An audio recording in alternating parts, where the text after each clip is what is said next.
Shalom saudara-saudara yang dikasihi Tuhan, salam sejahtera untuk kita semua. Jumpa lagi dengan saya di channel Kebahagiaan Sejati. Apa kabar saudara-saudara? Semoga saudara-saudara semua berada dalam keadaan sehat-sehat dan dipenuhi dengan sukacita. Pada kesempatan ini, saya akan membacakan satu ayat dan marilah kita bersama-sama renungkan ayat ini. Terdapat di dalam Matius pasalnya yang ke-19 ayat 6. Bunyinya demikian. Demikianlah mereka bukan lagi dua, melainkan satu. Karena itu apa yang telah dipersatukan Allah tidak boleh diceraikan manusia. Saudara-saudara yang dikasihi Tuhan, sudah pasti pada saat kita mendengar suami kita berselingkuh, kita akan kecewa dan merasa terluka. Apalagi jika kenyataan pahit itu kita sendirilah yang menemukannya. Pasti hati kita akan terasa sakit, kecewa, dan hancur berkeping-keping. Mengalami peristiwa seburuk itu, tentu kita tidak boleh kalut dan kalap. Sebab jika kesalahan suami kita diselesaikan dengan cara yang salah, tentu akan memakan korban yang lebih besar lagi. Hal suami berselingkuh tentu bukan hal yang gampang, sebab selalu perselingkuhan akan mencabik-cabik kehidupan dan ketenangan seluruh anggota keluarga. Tidak hanya istri yang merasa terluka, tetapi anak-anak juga akan merasakan kepahitan dan malu yang luar biasa. Saudara-saudara, siapakah yang tidak akan terluka jika suami yang mereka kasihi dan andalkan berselingkuh? Tentu saja, siapapun kita dan sekuat apapun kita, pasti jika dikhianati akan terasa terluka. Namun demikian, kita tidak boleh hancur. Kalaupun perselingkuhan itu harus membubarkan rumah tangga yang sudah kita bangun dengan susah payah, tentu kita tidak harus mengorbankan lebih banyak lagi. Sebagai manusia yang percaya kepada Tuhan, tentu kita harus berupaya agar perselingkuhan tidak menghancurkan segalanya.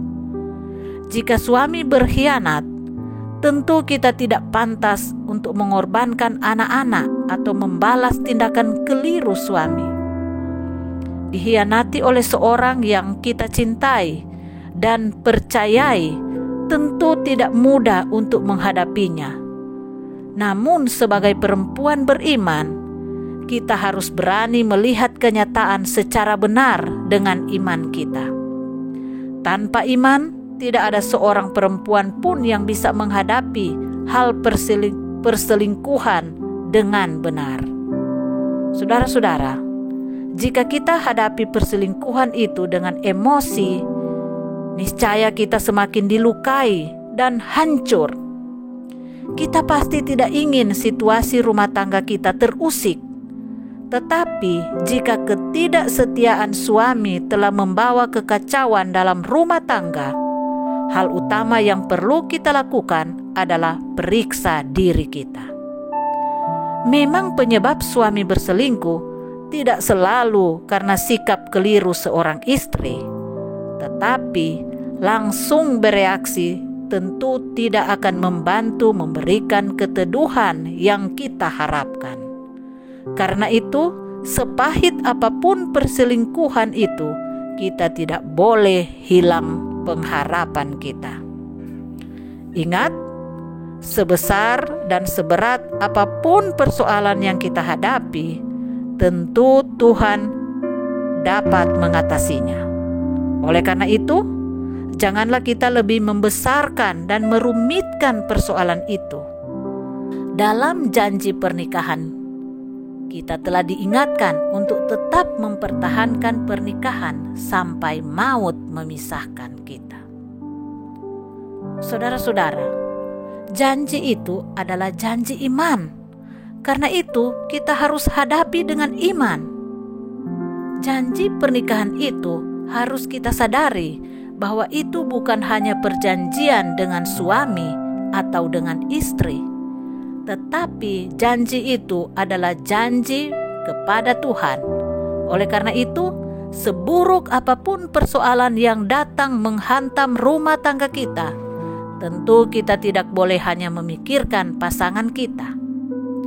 Jika persoalan rumah tangga kita mengancam janji iman pernikahan kita, maka yang terutama kita ingat adalah Tuhan, bukan persoalan itu sendiri.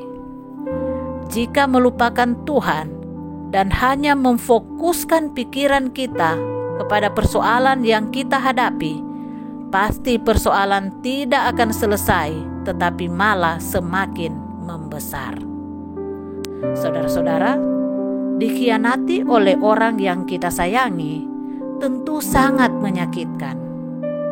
Namun demikian, kita harus senantiasa mengupayakan penyelesaiannya. Kita harus sadar bahwa suami kita bukanlah malaikat. Sekokoh apapun suami kita dalam iman, ia bisa saja melakukan kesalahan. Karena itu, jika suami kita melakukan kesalahan, jangan langsung kita perangi dan sudutkan, apalagi membalas tindakannya yang bodoh itu. Seorang suami yang bersalah tentu bukan untuk dihancurkan, tetapi diperhatikan sebab dia sesungguhnya butuh pertolongan. Namun saudara-saudara, kita juga perempuan, bukanlah malaikat. Perselingkuhan suami tentu akan membuat emosi kita tidak stabil dan bisa membuat kita panas hati.